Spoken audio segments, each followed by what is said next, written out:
ఆంధ్ర రాష్ట్ర రాజకీయాలు ఎట్టున్నాయంటే వాస్తవంగా ఇక్కడ రాజకీయాలు జరగట్లా, అభివృద్ధి జరగట్లా, ఫ్రాక్షనిజం నడుస్తున్నట్టు అందరికీ అర్థమవుతుంది. ఆంధ్ర రాష్ట్రంలో ఒకప్పుడు ఫ్రాక్షనిజం అంటే ఒక గ్రామంలో ఉండేది.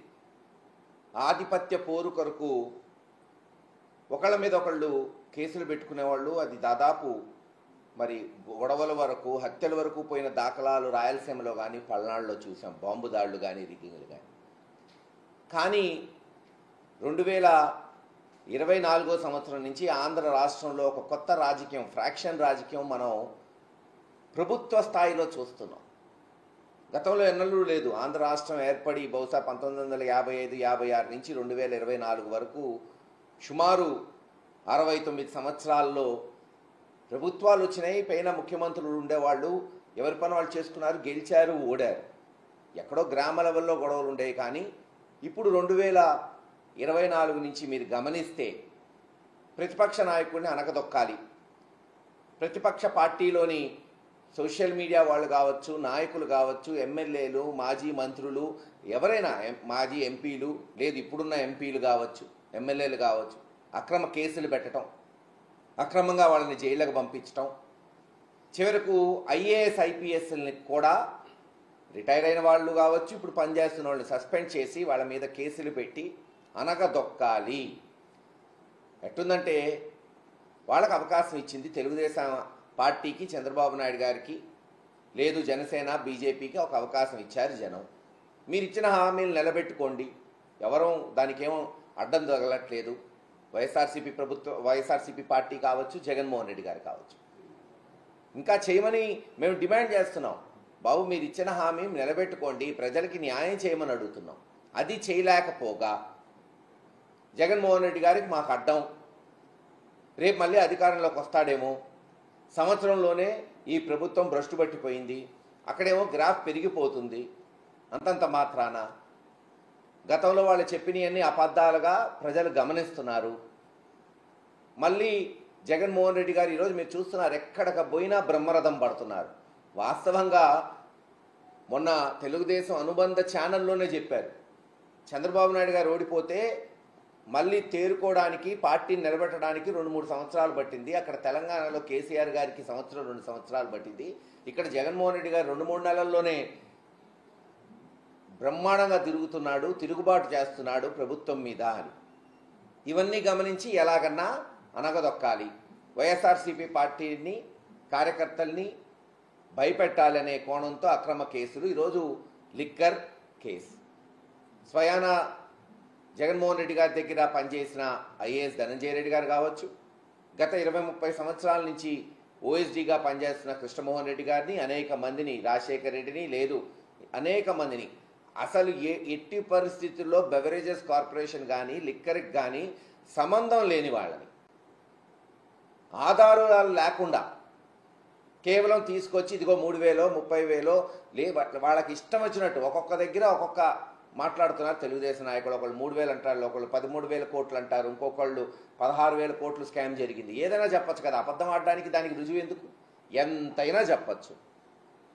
అలా చెప్తూ ఓ స్కామ్ జరిగింది, ఇదిగో వీళ్ళని అరెస్ట్ చేస్తున్నాం, వాళ్ళని అరెస్ట్ చేస్తున్నాం, ఒక సిట్ వేసాం, ఆ సిట్లో తెలుగుదేశం మరి కనీసం పచ్చ చొక్కా వేసుకోకర్లా, పోలీసులే తెలుగుదేశానికి పనిచేస్తున్నట్టు ముఖ్యమంత్రి పేషి నుంచి ఇదిగో పలానోడిని అరెస్ట్ చేయి, పలానోడిని అరెస్ట్ చేయి, వాళ్ళని అరెస్ట్ చేయటం, కోర్టులో ప్రొడ్యూస్ చేయటం.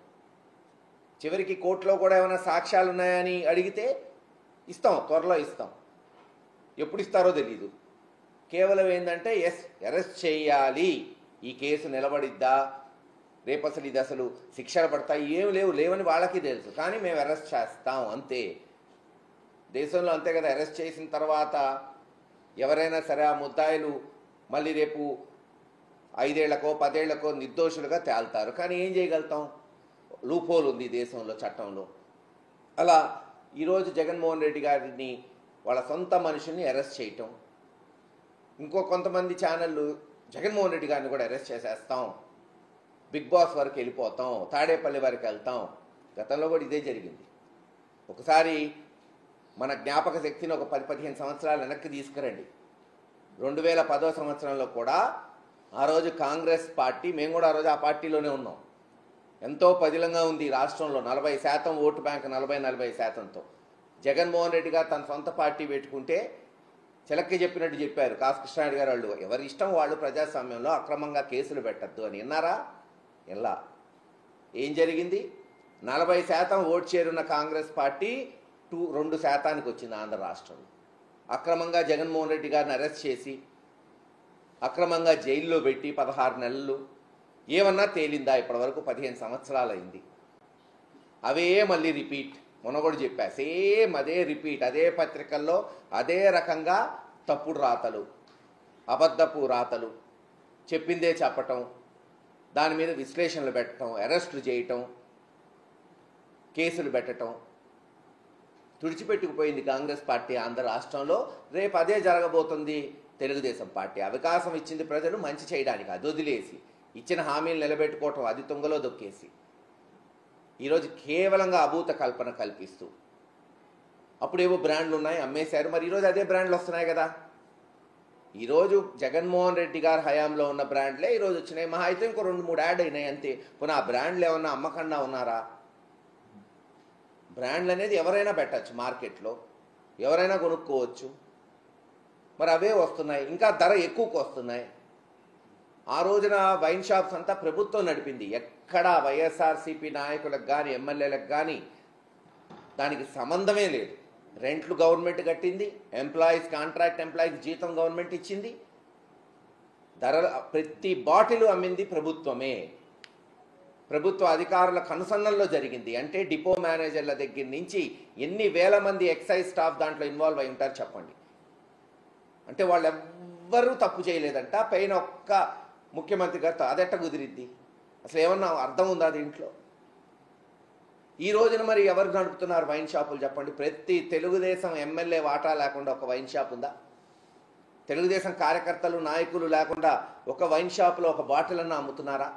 గ్రామాల్లో ప్రతి బెల్ట్ షాపు అమ్మేది తెలుగుదేశం నాయకులు కాదా? మరి రేపు ఎన్ని కేసులు కట్టాలి ఈ రకంగా చూస్తే? ఆలోచించుకోండి. మీరు నేర్పిన పాఠాలే రేపు మీకు గుణపాఠాలు అవుతాయి, ఖచ్చితంగా అవుతాయి. ఎక్కడికి బోరు, అందరం ఇక్కడే ఉంటాం. ఇలా అన్యాయంగా కేసులు పెట్టడం ఎవ్వరూ భయపడేది లేదు. ఇదేమన్నా కొత్త జగన్మోహన్ రెడ్డి గారికి? కొత్తగా ఇవేమన్నా చూస్తున్నాడా? ఎస్, పోరాటాలు చేస్తాం, చట్ట పరిధిలో రేపు కోర్టులో పోయి తేల్చుకుంటాం.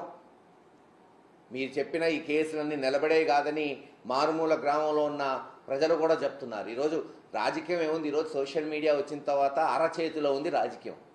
ఇంట్లో కాదు, ప్రతి ఒక్కళ్ళ అరచేతిలో రాజకీయం తెలిసిపోతుంది. ఎవరైనా సరే, ఆడవారు కావచ్చు, మగవారు కావచ్చు. నిజాలు అందరికీ తెలుస్తున్నాయి. ఖచ్చితంగా జగన్మోహన్ రెడ్డి గారి నాయకత్వంలో ఈ అక్రమ కేసులు ఎదుర్కొంటాం. ఎంతమంది మీద పెట్టినా ఇవే కాదు, ఇంకా ఏవేవో తెస్తున్నారు. అది ఉంది, ఇది ఉంది, సోషల్ మీడియా వాళ్ళకి జీతాలు ఇచ్చారు, ఏది పడితే అది. సరే, అనుబంధ మీడియా ఉంది, పత్రికలు ఉన్నాయి, గతంలో కూడా రాశారు. గెలిచిందా? తెలుగుదేశం 2-3 సార్లు ఓడిపోలేదా? చిత్తుగా ఓడిపోయినా కూడా ఉంది. అప్పుడు కూడా ఈ మీడియా చంద్రబాబు నాయుడు గారిని ఎత్తుకుంది. ఒక్క మీడియా వల్ల, రాతల వల్ల, అక్రమ కేసుల వల్ల రాజకీయాలు నడిసే పని అయితే ఎప్పుడు అధికార పక్షమే గెలుస్తూ ఉంటుంది. 83 నుంచి ఈరోజు 2025, అంటే దాదాపు 42 సంవత్సరాల్లో సగం సార్లే తెలుగుదేశం గెలిచింది, సగం సార్లు ప్రతిపక్షం, అది కాంగ్రెస్ పార్టీ కావచ్చు, వైఎస్ఆర్సీపీ పార్టీ కావచ్చు, గెలిచిన దాఖలాలు చూసాం. రేపు ఇదే జరగబోతుంది. 4 సంవత్సరాలు జరగబోయే తర్వాత జరిగే ఎన్నికల్లో అది 3.5 సంవత్సరమా, 4 సంవత్సరమా, జమిలీ ఎన్నికల అఖండ విజయంతో జగన్మోహన్ రెడ్డి గారు రాబోతున్నారు. ఆ రోజు మీరే గమనించండి. ఈరోజు మీరు అక్రమ కేసులు పెడుతున్నారు, ఆ రోజు సక్రమంగా కేసులు వస్తాయి. వైన్ షాప్ దగ్గర నుంచి పై వరకు ఈ జరిగిన అక్రమాలన్నీ వెలికి తీయాల్సి వస్తుంది. ఈరోజు మీరు అన్యాయంగా ఇరికిస్తున్నారు అధికారులని. రేపు వీళ్ళు ఊరుకుంటారా? మీరు పెడుతున్న ఎవరో ఒక మహిళని బాంబే నుంచి తీసుకొచ్చి కేసు పెడుతున్నారు. రేపు అదే మహిళ వచ్చిద్ది, లేదు గత ప్రభుత్వంలో నన్ను భయపెట్టి కేసులు పెట్టించారని చెప్పిద్ది. ఇంతేగా జరిగేది. అసలు ఆమె ఏంది, ఆమె క్యారెక్టర్ ఏంది, ఆమె చేత కంప్లైంట్ ఇప్పించటం ఏంది, ఐపీఎస్ లోపలికి పంపించటం ఏంది?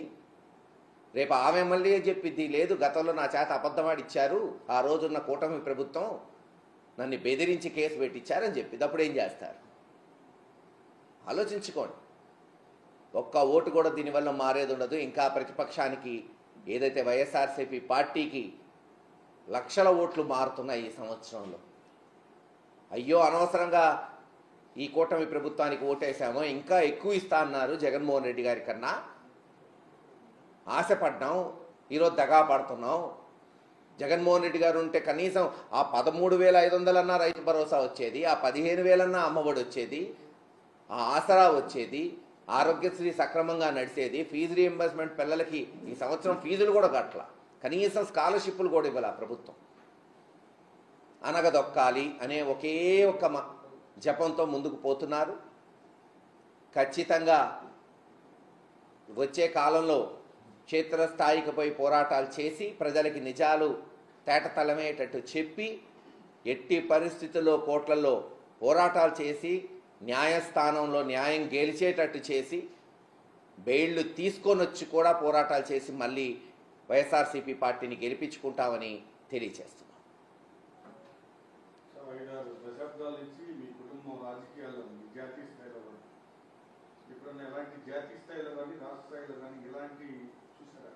నేను మీకు అదేగా చెప్తుంది. 1955, 56 ఆంధ్ర రాష్ట్రం ఏర్పడింది. ఇది 2025. నేను కాదు, ఎవరూ చూడలా. ఫ్రాక్షన్ పాలిటిక్స్ నడుస్తుంది ఈరోజు ఆంధ్ర రాష్ట్రంలో.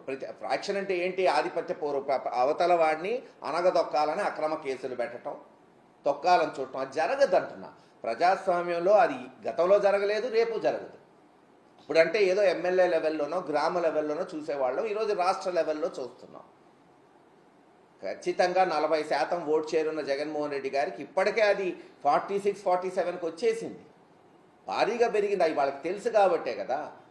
ఇంకా ఈ స్టాటిస్టిక్స్, సర్వేలు, మాస్ లీడర్ అయిన జగన్మోహన్ రెడ్డి గారు పెద్ద పట్టించుకోడు, ముందుకు వెళ్ళిపోతాడు. కానీ చంద్రబాబు నాయుడు గారు నిత్యం సర్వేలు చేయించుకుంటుంటాడు. అది చూసే కదా ఇప్పుడు ఇదంతా జరుగుతుంది. ఇదేందిరా సంవత్సరంలో అధికార పార్టీకి ఇంత కుంగిపోవటం ఏంది, ప్రతిపక్ష పార్టీకి ఇంత పెరగటం ఏంది అని తెలుసుకొనే ఇంకెట్టయినా ప్రతిపక్షాన్ని తొక్కాలి.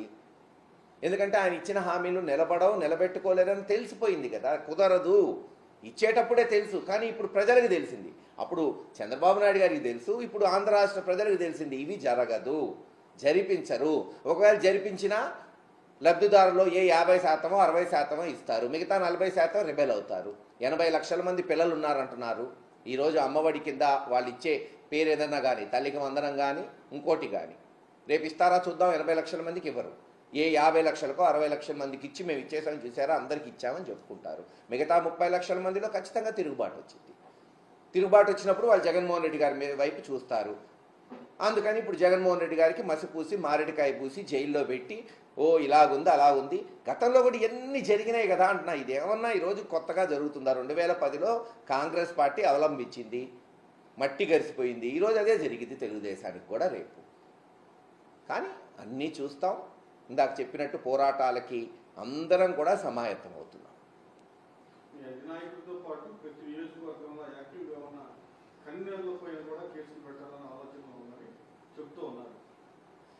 ఒకటే చెప్తున్నాం, చెప్పేది ఏంది? ఈరోజు చూస్తున్నాం కదా పాపం. ఎవరా సోషల్ మీడియా వాళ్ళు? తెలుగుదేశానికి సోషల్ మీడియా పనిచేయలేదా? గత 5 సంవత్సరాలు 7 సంవత్సరాల నుంచో మనం సోషల్ మీడియా చూస్తున్నాం. అంతకుముందు ప్రింట్ మీడియా ఉంది, ఎలక్ట్రానిక్ మీడియా ఉంది. బహుశా 2015 నుంచి 17 నుంచి సోషల్ మీడియా, వాట్సాప్లు, లేదు ఫేస్బుక్లు, ఇన్స్టాగ్రామ్లు, ట్విట్టర్లు పెరిగిపోయినాయి ఈ దేశంలో, ప్రపంచంలో. ఇప్పుడు సోషల్ మీడియాలో పెట్టిన వాళ్ళంతా ఏమన్నా రాష్ట్ర నాయకులా, లేదు నియోజకవర్గ నాయకులా? అందరూ పాపం ఒక పార్టీ అభిమానులు. గతంలో ఎక్కడన్నా తెలుగుదేశానికి పెడుతున్న వాళ్ళ మీద ఈ 111 కేసులు, లేదు ఇన్నిన్ని రోజులు 5 కేసులు ఒక్కొక్క నియోజకవర్గంలో, వేరువేరు నియోజకవర్గాల్లో పెట్టడం, 3-4 నెలలు బంధించడం మనం చూసామా? ఏదో అభిమానం. జగన్మోహన్ రెడ్డి గారు అంటే, పార్టీ అంటే అభిమానం. వాళ్ళ యొక్క స్వేచ్ఛని చెప్పుకోవాలని పెడుతున్నారు. ఎస్, ఎక్కడన్నా అసభ్యంగా పెడితే ఖండించవచ్చు. నేను తెలుగుదేశం పెట్టట్లేదా? తెలుగుదేశం కార్యకర్తలు ఈరోజు సోషల్ మీడియాలో మాట్లాడట్లేదా? గత 10 సంవత్సరాల నుంచి.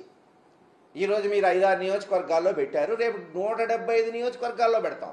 ప్రతి నియోజకవర్గంలో వాళ్ళ సోషల్ మీడియా వాళ్ళ మీద రేపు కేసులు ఉంటాయి కదా.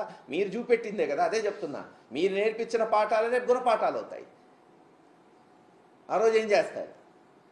అందరికి ఒకే చట్టం ఉండాలి కదా. చట్టం, న్యాయం, అధికార పక్షం కావచ్చు, ప్రతిపక్షం కావచ్చు, ఏ కులమైనా కావచ్చు, ఏ మతమైనా కావచ్చు, డబ్బున్నోడు కావచ్చు, డబ్బు లేనోడు కావచ్చు, ఒకటే ఉండాలి.